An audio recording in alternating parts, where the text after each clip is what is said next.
The movie begins with David Norris, a charismatic and ambitious politician, running for a seat in the U.S. Senate. The opening scene showcases his dynamic personality as he campaigns vigorously, delivering energetic speeches and engaging with the public. This montage highlights his widespread appeal and potential, setting him up as a rising star in the political world. And I'd like to be the next senator from the great state of New York.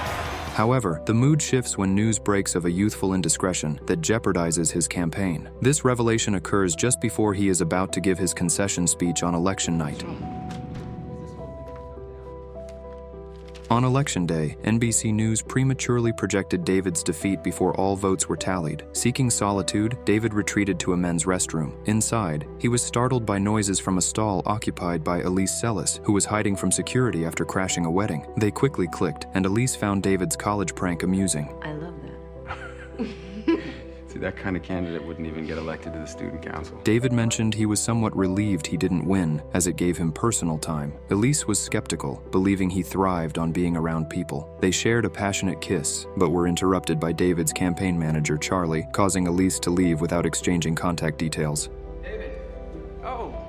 David delivered an impassioned and authentic speech, setting him up as the leading candidate for the 2010 election. It's what you do when you get back up. A month later, Richardson instructed Harry to ensure David spills his coffee by 7:05 so he misses his bus. He has to spill his coffee on his shirt by 7:05. Harry dozed off in the park and woke just as David boarded his bus, where he saw Elise again. Harry chased the bus, while David and Elise caught up. Elise urged him to run for Senate again. You have to run again. The country will end up being run by tools like Linfield. In the rush, Harry was hit by a car, realizing David had deviated from the plan.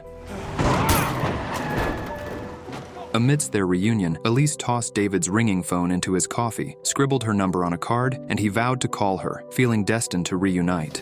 I'll call you.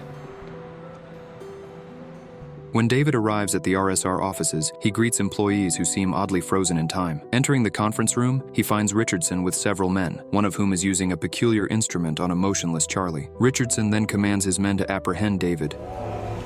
Grab him. David tries to escape, but Richardson's men block his every move. He locks himself in Trainor's office and dials 911, but Richardson's men effortlessly pass through the locked door and knock him unconscious. When David wakes, he overhears Richardson discussing a reset, but the chairman wouldn't approve. Confused, David listens as Richardson explains his job is to ensure everything goes according to the plan, a predetermined path for events and lives. Are the people who make sure things happen according to plan. David, skeptical, tries to flee again. Richardson demonstrates his power by manipulating the floor to trip David and reveals he can read minds. He explains they are part of TAB, the Adjustment Bureau. David learns he was supposed to miss his bus to avoid witnessing the Adjustment Bureau adjusting Charlie. Richardson warns that if David reveals the Adjustment Bureau's existence, they will reset his brain, making him appear insane. If you ever reveal our existence, we'll erase your brain. Richardson declares David's encounter with Elise was not supposed to happen and burns the card with her number, ordering David to never see her again. Thrown into Charlie's office, David decides to stay silent, fearing a memory wipe. He notices Charlie's abrupt change in opinion on a proposal. Later, David sits in a bar, trying to recall Elise's number. Harry joins him, questioning David's focus on Elise despite his world being turned upside down. He warns David to forget Elise and suggests meeting privately. Meet me on a 4 p.m. boat, and I'll answer what I can. They rendezvous on a boat, where Harry explains that the water prevents their actions from being monitored. He divulges the true purpose of the Adjustment Bureau. They can't read minds but understand human patterns, making people predict the Adjustment Bureau. Essentially, they are angels executing the chairman's plan. Harry insists that they will do anything to keep David away from Elise and advises him to forget about her and move on with his life. Forget about her. Move on with your life. 3 years pass, and David remains hopeful of meeting Elise again, always vigilant. One day, while on the bus, he spots her on the sidewalk and urgently requests the driver to stop. He catches up with her and explains he's been taking the same bus for 3 years, hoping to see her again. They walk, and he confesses he lost her number and doesn't know her last name. I was mugged. It was taken from me. No, come No, on. my wallet was The taken, Adjustment they took it. Bureau quickly realizes David has deviated from the plan. Richardson, still dealing with the consequences of Harry's actions, learns Elise is also straying from her path. If Elise doesn't hear from David within 36 hours, she will never forgive him. David and Elise's kiss would be an irreparable deviation from the plan. That happens, every possible adjustment strong enough to break them up and cause ripples over your limit. Charlie finds David, revealing the Adjustment Bureau's orchestration. David has a speech he can't skip, and Elise insists he mustn't miss it as she's rehearsing nearby, all according to the Adjustment Bureau's plan. As they are about to kiss, Richardson signals Charlie to hurry David along, so he settles for a kiss on the cheek. We gotta go, man. Richardson sighs in relief. David promises Elise nothing will separate them, and he will see her soon. He's running for Senate again. Elise's rehearsal was moved to another location. After his speech, David spots Richardson and his men at the window and suspects something is wrong. Pier 17's auditorium is closed, and his call to the ballet company is disconnected. The Adjustment Bureau is tracking his every move. David continues running around, prompting Richardson to confront him. David demands to know why they are trying so hard to keep him and Elise apart. Richardson responds it's because of the plan. David argues the plan is flawed, despite being authored by God, and questions why he feels so strongly about Elise if they are not meant to be together. Richardson admits he doesn't know the reason either. He's just following orders. But you don't know why I'm not supposed to be with her, do you?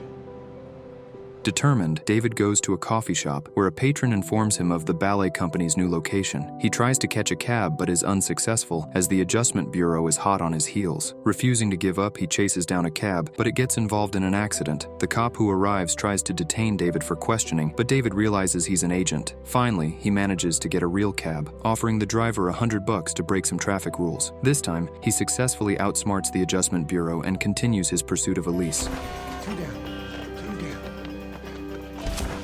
The Adjustment Bureau attempts to change the traffic lights to impede David, but the potential ripple effects are too significant, so they let him go. The Adjustment Bureau members sprint through numerous doors, trying to reach the ballet company before David, fearing that just seeing Elise dance would disrupt everything. Richardson drops his hat, failing to open the door in time to stop David. As David enters, he sees Elise dancing. Richardson meets with his superior and discovers that David and Elise were originally meant to be together, but the plan changed in 2005. Remnants of the old plans keep drawing them to each other. Richardson tells Harry that it's not his fault he fell asleep that day. David and Elise were destined for each other in many previous plans. I'm saying it wasn't your fault. David and Elise visit a club, enjoying a night of dancing, drinking, and kissing on the pier, which leads to an intimate moment in bed. Agent Thompson watches them, contemplating how to break them up quickly.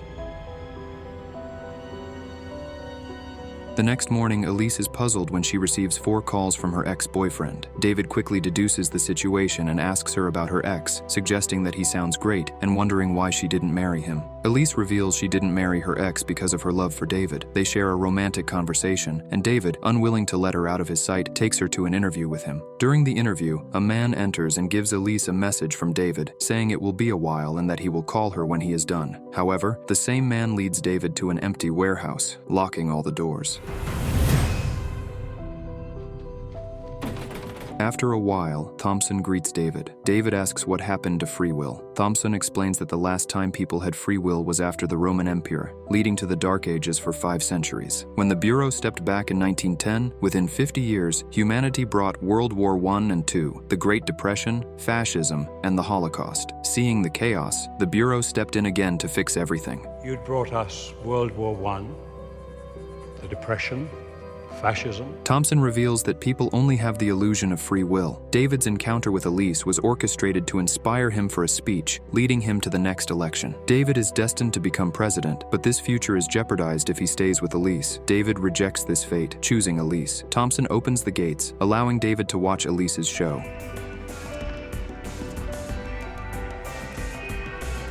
Thompson warns that staying with Elise will ruin their dreams. Elise could become a famous dancer, but with David, she would end up teaching children. If she stays with you, she ends up teaching dance to 6-year-olds. Thompson causes Elise to fall, and David rushes her to the hospital. Thompson blames David, threatening worse consequences. David, realizing it's just a sprain, hugs Elise and leaves the hospital.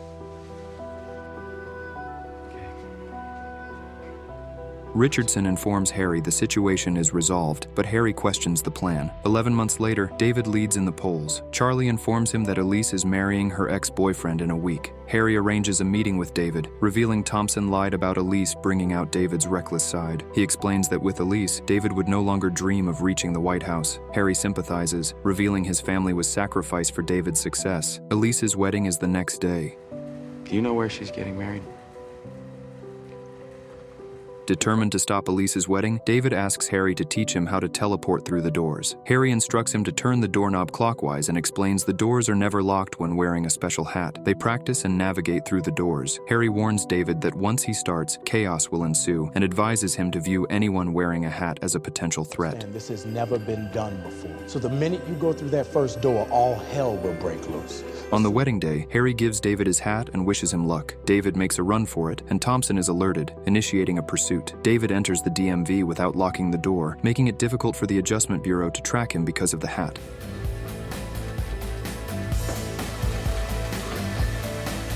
He loses his phone and jacket at the courthouse metal detector, but finds Elise just before the ceremony. As he tries to explain, she initially pushes him away. Desperate, David tells her there is a reason for everything and reveals the existence of the angels. He punches an agent, takes his book, and shows Elise the truth, expressing his desire to spend his life with her, even if it's brief. And that I love you, and that we're not supposed to be together because of this book. Thompson, informed of David's revelation to Elise, calls for an intervention team to completely reset David's mind. David insists he never lied to Elise, grabs her hand, and leads her through a door in the bathroom to a stadium. Astonished, Elise follows him as they continue to evade the Adjustment Bureau agents. At the Statue of Liberty, Elise demands an explanation. David tells her everything. They hurt your ankle. Elise, everything you've worked for your entire life.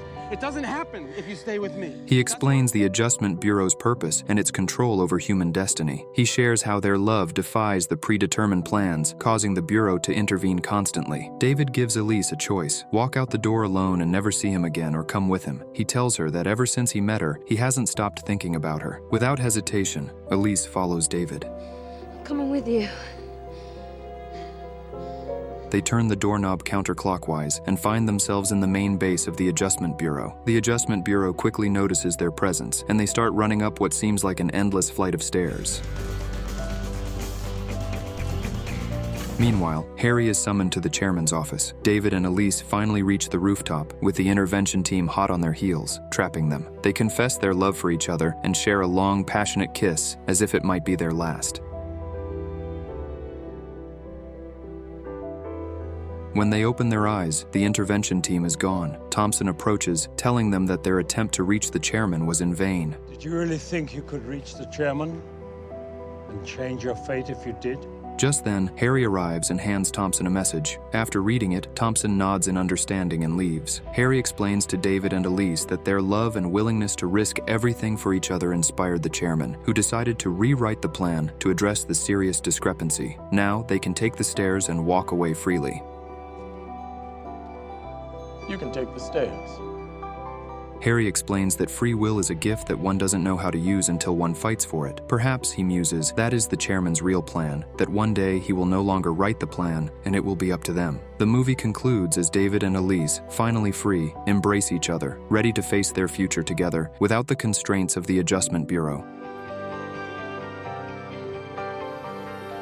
And with that, the movie ends. We hope you enjoyed our video. Watch the next recaps on the screen, and don't forget to subscribe for more amazing recaps. See you in the next one.